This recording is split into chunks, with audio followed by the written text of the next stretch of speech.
The meeting room. Yes, that's where everyone would be. Stanley just needed to get to the meeting room, and from then on, he would never be alone ever again.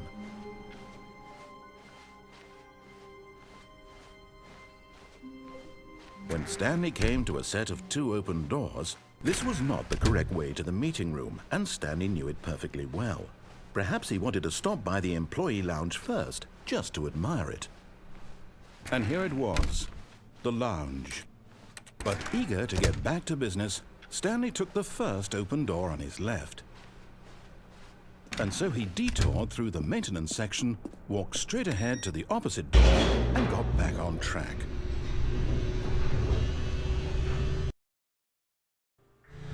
But Stanley didn't want to go back to the office. He wanted to wander about and get even further off track.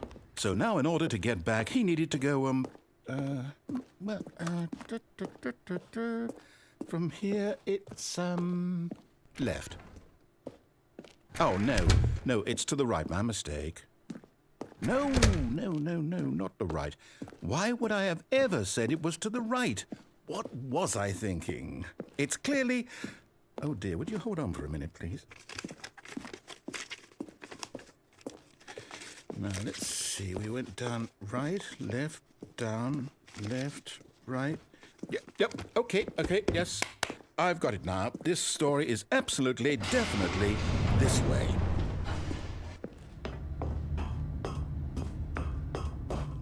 No. This isn't right at all. You're not supposed to be here yet. This is all a spoiler. Quick, Stanley, close your eyes. Okay. We just have to get back to, oh, who am I kidding? It's all rubbish now. How about, rather than waste my time trying to salvage this nonsense, we'll just restart the game from the beginning. And this time, suppose we don't wander so far off track, Okay, from the top. All of his co-workers were gone. What could it mean? Stanley decided to go to the meeting room. Perhaps he had simply missed a memo.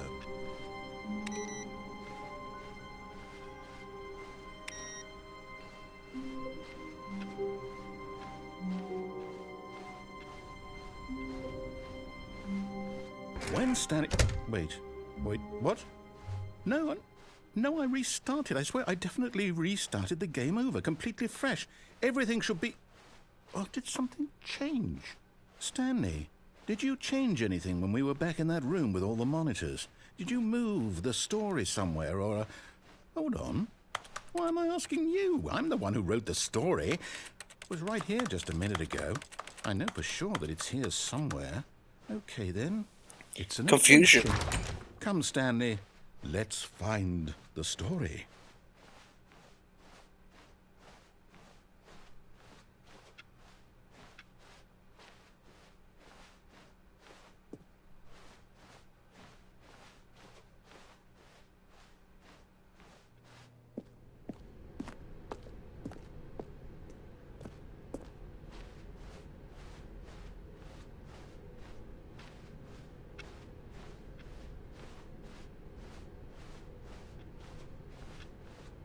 I'll say it.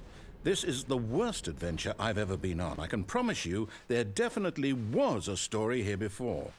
Do we need to restart the game again? Well, I find it unlikely that we'll ever progress by starting over and over again, but it's got to be better than this.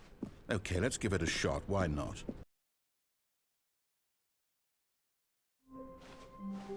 All of his co-workers were gone. What could it mean?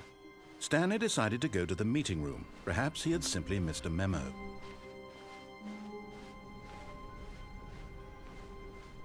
Okay, yep, it's worse.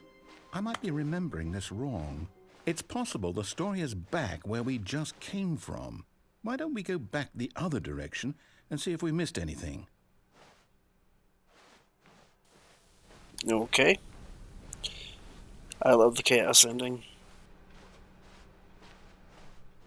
Aha! I knew we'd miss something. The story. Here it comes. No, wait, never mind. No. Not the story. Okay, let's head back the other way and retrace our steps. Now this... Well, I'll be honest, I don't recognize this place at all. Courage. Is this the story? I don't think so. I can't quite recall, but I believe my story took place in an office building. Is that correct? Do you remember, Stanley? Well, do you know what? Is real. Since I've completely forgotten what we were supposed to be doing, how about this? You win! Congratulations! I know you put in a lot of hard work, and it really paid off, so good job. Oh, no. No, I don't feel right about this at all. We both know you didn't put in any actual work for that win. Some people win fair and square, and this was not one of those situations. Okay, I'm getting weirded out by whatever this place is. I don't care what might happen this time. I have to restart. All right, I've got a solution. This time, to make sure we don't get lost, I've employed the help of the Stanley Parable Adventure Line. Just follow the line. How simple is that?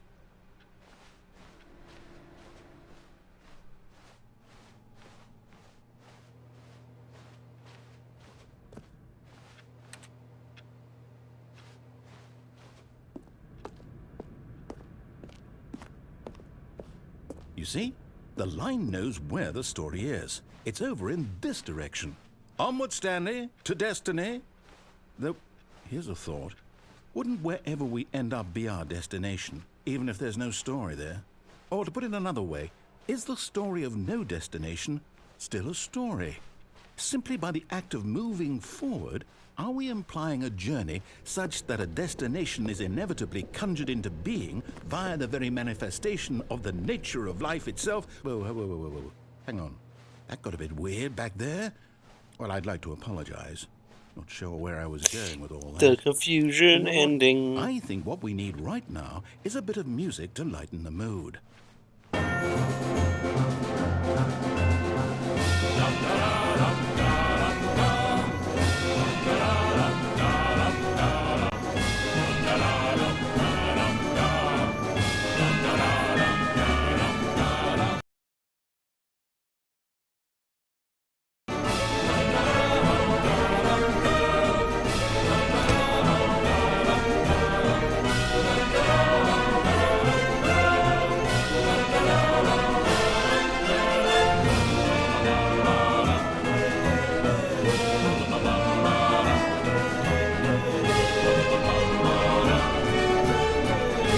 Cut the music, go back and look at that fern. Stanley, this fern will be very important later in the story. Make sure you study it closely and remember it carefully. You won't want to miss anything.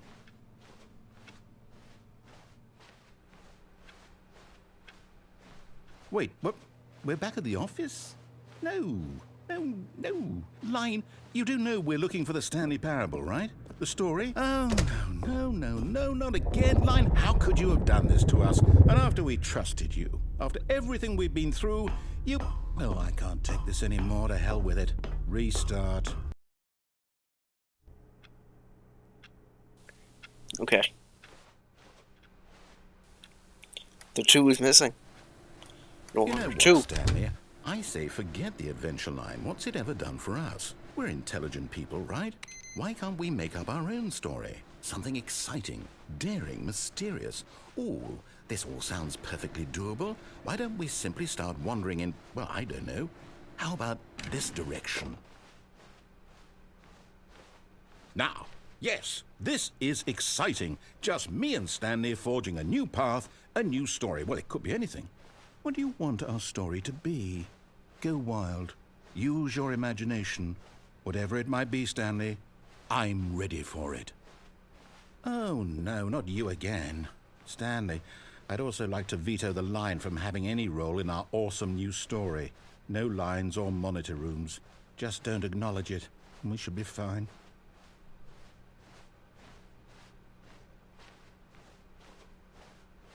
Ah, a choice. We get to make a decision. From here, the story is in our control. How important we mustn't squander the opportunity. In fact, I believe I need a minute to think here. Just walk in circles for a minute.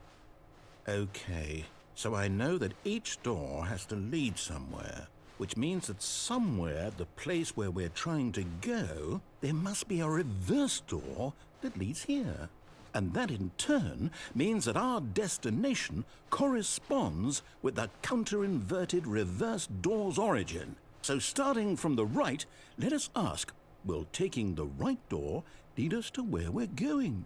And since the answer is clearly yes, then by all accounts, the door on the right is the correct one. Another victory for logic. Come, Stanley, our destiny awaits. Oh, hold up, what's this? The confusion ending. You're telling me that's what this is? It's all one giant ending? And we're supposed to restart the game, what, eight times? That's really how all this goes? It's all determined?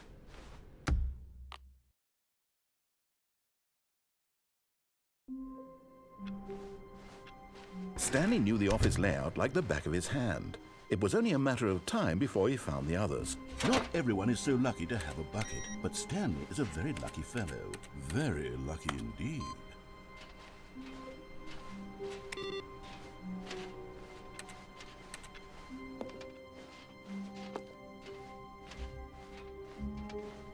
Stanley clutched the bucket tightly to his chest, and this was not the correct way to the meeting room. We're going to try to get more Stanley had felt collectibles. the bucket calling to him, More. telling him that the employee lounge was simply the place to be. And here it was. Had the bucket turned out to be correct? Well, no, never mind. The bucket was wrong. More. Stanley took the door on his left to go back to the meeting room. No, Said the bucket. don't go to the meeting room. Go somewhere else. The cargo lift, yes. Go there. Go to the cargo lift. Okay, I'm going back to the name of these little Stanley figurines, and now I'm torn between Stanlerines and Figlies. What do you think, Stanley? What name better encapsulates the intrinsic sense of happiness that you get from seeing a small number in the corner of your screen go up by 1? Let me sit on it. I'm sure it will come to me.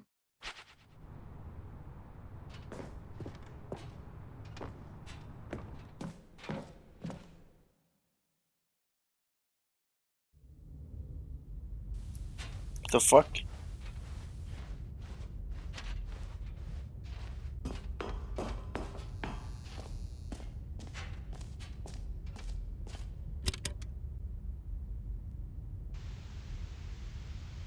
Okay, this is day number 295.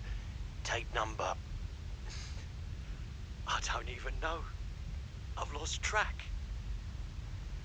Nothing feels real anymore.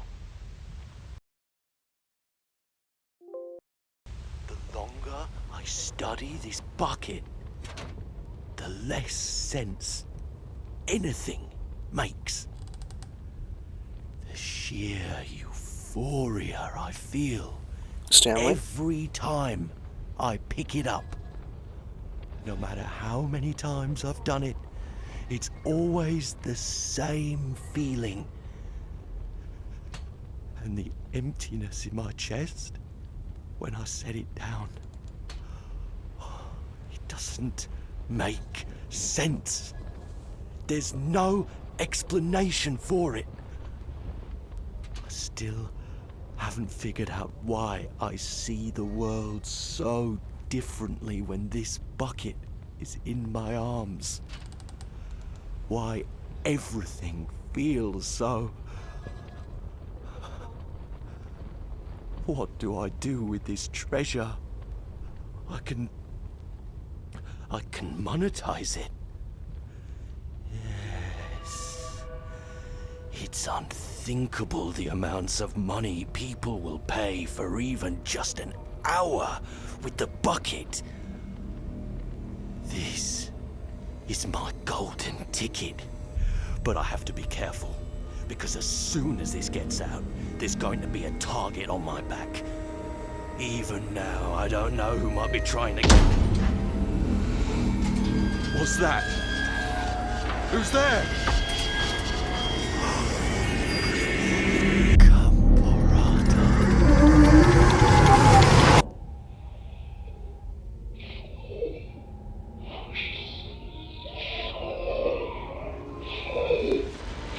this point, I'm going to be speeding up the video time to time. When anything new appears, I'm going to pause and resume it back to normal. Just keep that in mind, because I get kind of lost. All of his And when co-workers things were go back gone. to like What could a it different mean? ending or Stanley even with a decided to bucket go to the ending, meeting room. I'll resume Perhaps it he like had simply normal. missed a memo. It But takes anything a lot else, of humility to I'm gonna carry a speed it. bucket so If it's an old ending, I will go through, Stanley speed through it. So, you've been warned now. Speeding, increase Stanley now. clutched the bucket tightly to his chest and Any second. entered the door on his... You see.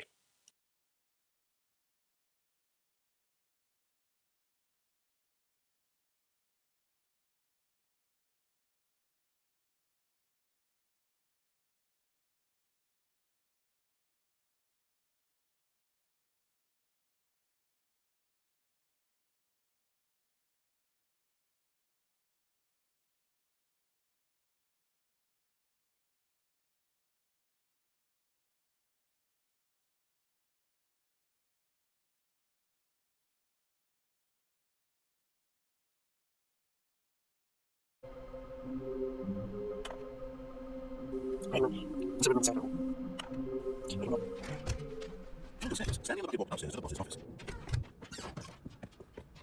Bedroom. Stanley was once again stunned, just with an indication of extra life. Crushed by the weight of this revelation, Stanley may have broken down into an emotional dumpster fire, if not for the sudden presence of the bucket.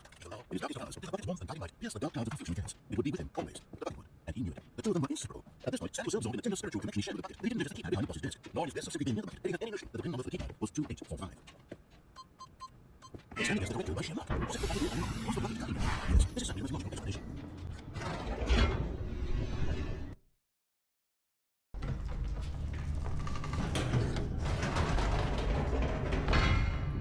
Wait, Stanley said to the bucket. Can we go back up?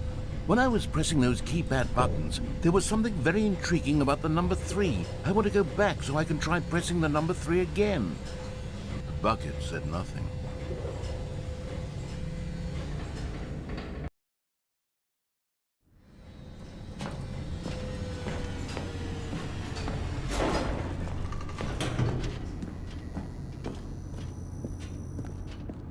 Here we are, said Stanley. Now I'm going to try out that number 3 button. He took the bucket over to the keypad and began absolutely slamming on the number 3 over and... Wow, he said. The number 3 is such a special button. I'm having the time of my life. Stanley looked expectantly at the bucket, but the bucket remained silent. This was a shock to Stanley, who had always felt such a connection with the bucket. How was this not as exciting to the bucket as it was to him? Once Stanley had had enough of the number 3, he got back in the elevator.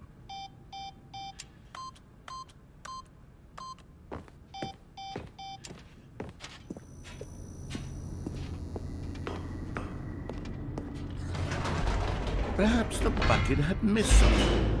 Perhaps it had not seen how much joy Stanley got from slamming the number 3 repeatedly.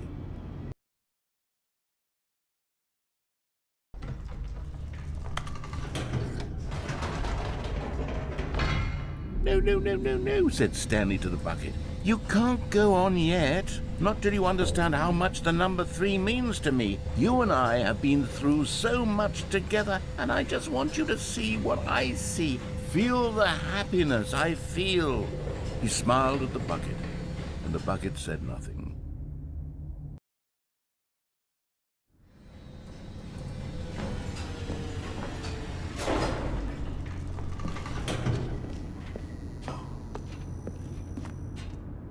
Here we go, said Stanley.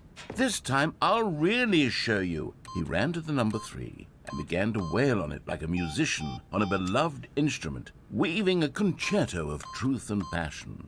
He wielded the number 3 like a fine artist would wield a paintbrush. He told stories through the number 3, stories of his dreams and hopes and fears. And the whole time, he looked to his bucket for a reaction of some kind. Anything to let him know that the bucket appreciated what he was doing.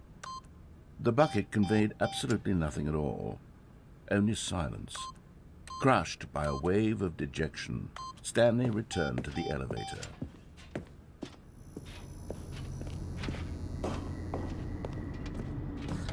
Stanley and the bucket were so close. They'd always been there for one another. Why suddenly could the bucket not connect with this passion of Stanley's? The question caused Stanley to ruminate the whole way down the elevator. He knew that there must be a way to get through to the bucket, to communicate fully with his dear friend. Surely there was a solution, mustn't there be?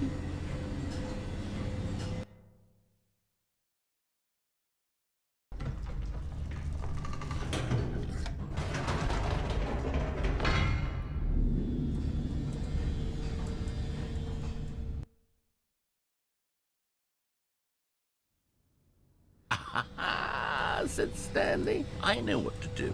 I know how to fully express this feeling in my heart. He decided right then and there that he would hold a press conference where he would speak to the public on all matters relating to pressing the number 3 over and over. He would elaborate fully on what the number 3 meant to him and why he felt so alive when pressing it. Then the bucket would be able to see his joy through the eyes of others. It would get to see the world react to this discovery of Stanley's.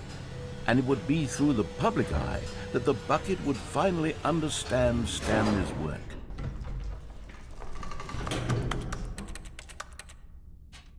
For months, he advertised and marketed his press conference, building excitement around it, developing and rehearsing it, until it couldn't be refined a single measure further. When the big day arrived, Stanley was as prepared as he'd ever been for anything in his life. This was it. One last chance to win the bucket over. One opportunity to share a true connection with a loved one.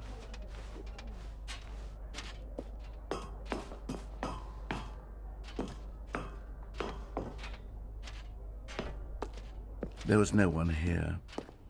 Nobody had come to the press conference to hear Stanley speak, to listen to him talk about what it really means to press the number 3 on a keypad over and over. He was unloved, uninteresting, he was a failure, and in that moment Stanley knew that the bucket would never again take him seriously. There would be no connection, no deeper understanding. The bucket merely sat there in his arms, indifferent. And so it began that slowly, over many years, the two of them grew more and more distant. They spoke less and less, neither wishing to state the obvious, that any sense of real respect between them had eroded since that day at the press conference.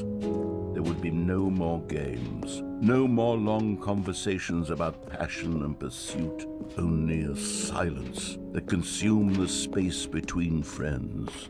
And Stanley, having for once in his life discovered the warmth and comfort of true companionship, was cast back into the unremarkable normalcy of loneliness.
Two best friends.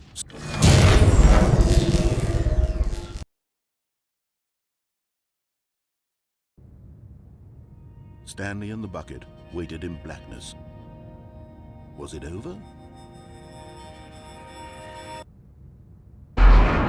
Yes, they had done it. Stanley and the bucket had defeated their greatest and darkest enemy, freed themselves from the tyrannical grip of the evil mind control machine. Freedom was now mere moments away. Excitedly, the two of them began to discuss the kind of life they wanted to live once they stepped through this massive door. The bucket wanted to learn to roller skate. Stanley wanted to sneeze in every country on Earth. Both of them wanted to begin watching a movie, any movie, but then stop it halfway through and begin watching it in reverse from the end. True, it was a simple life they envisioned, but it was one they'd lived together, with one another to lean on, to trust, to support, and... What? Wait. What was happening? Why had the door stopped? Was Stanley and the bucket not about to be freed? An unbearable silence filled the room, lingering in uncertainty. Until finally the truth hit Stanley square in the face. This building did not want the bucket to leave. Even the facility itself recognized the incredible calming presence of the bucket, needed the soothing warmth of the bucket, would go to any lengths not to part with the bucket. No. Stanley can't leave this place, not while he has such a precious bucket in his arms, not while this building has anything to say about it. Stanley realized he would never again leave this very room, but at least he has the bucket. To be trapped eternally in darkness isn't really so bad, Stanley thought to himself. As long as I have my bucket with me, right? I'll be okay, won't I? Stanley gulped. Very soon now, he was about to find out.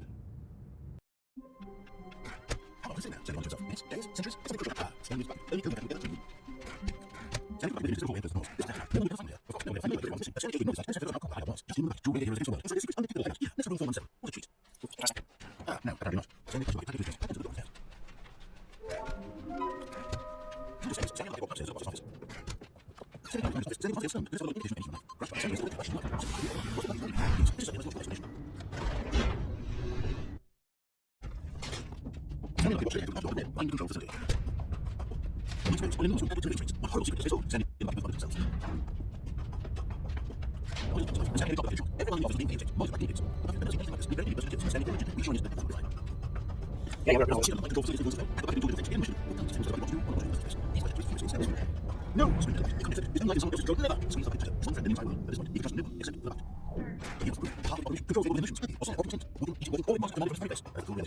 We're not sure. Stanley decided that this...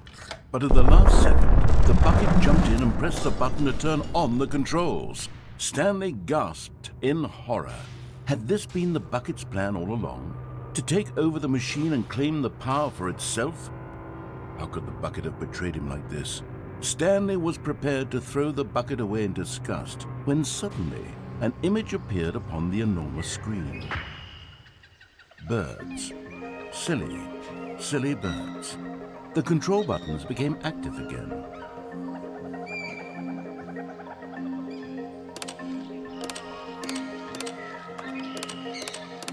Stanley flipped through one video of silly birds after another, and then it dawned on him. This wasn't a mind control facility at all. It was a facility for monitoring and surveilling silly birds all over the world. The mind controls were only a facade to disguise its true intentions. Had the bucket known this all along? Stanley marveled at the metal genius in his hands, the one who had pointed him towards this incredible discovery. Stanley and the bucket never found freedom because they spent the rest of their lives here in this place, flipping through live streams of the silliest birds imaginable. Of all the possible paths his life could have taken, this one was surely the best. And Stanley was happy.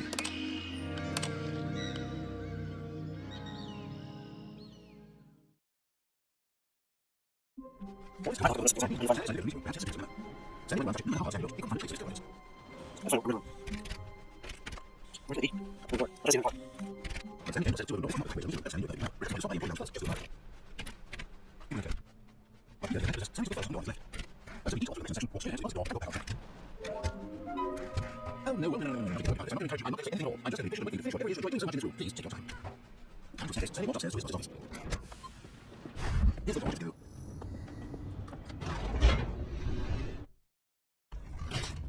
Stanley watched ahead through the large door that read Mind Control Facility. Although this passageway had the word escape written on it, the truth was that at the end of this hall, Stanley would meet his violent death. The door behind him was not shut. Stanley still had every opportunity to turn around and get back on track. At this point, Stanley was making a conscious, concerted effort to walk forward and willingly confront his death.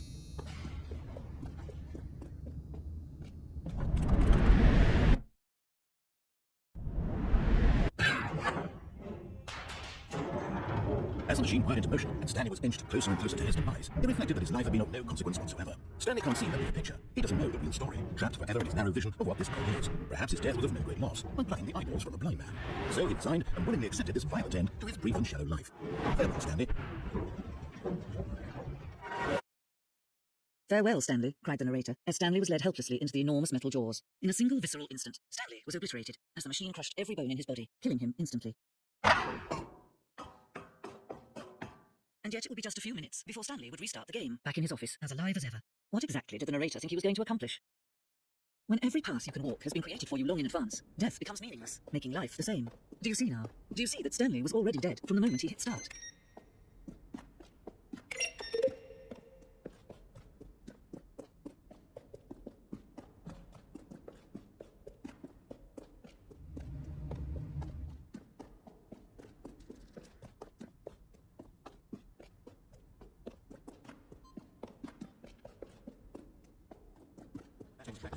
It's the kind of thing you pick up on intuitively if you had even the most fundamental understanding of good and bad game design. But of course, you being...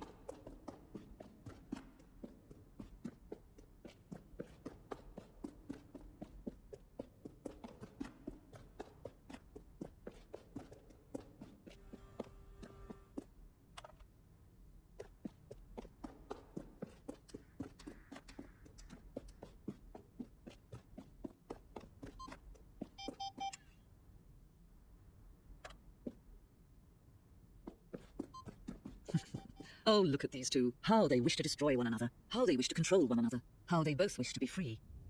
Can you see? Can you see how much they need one another?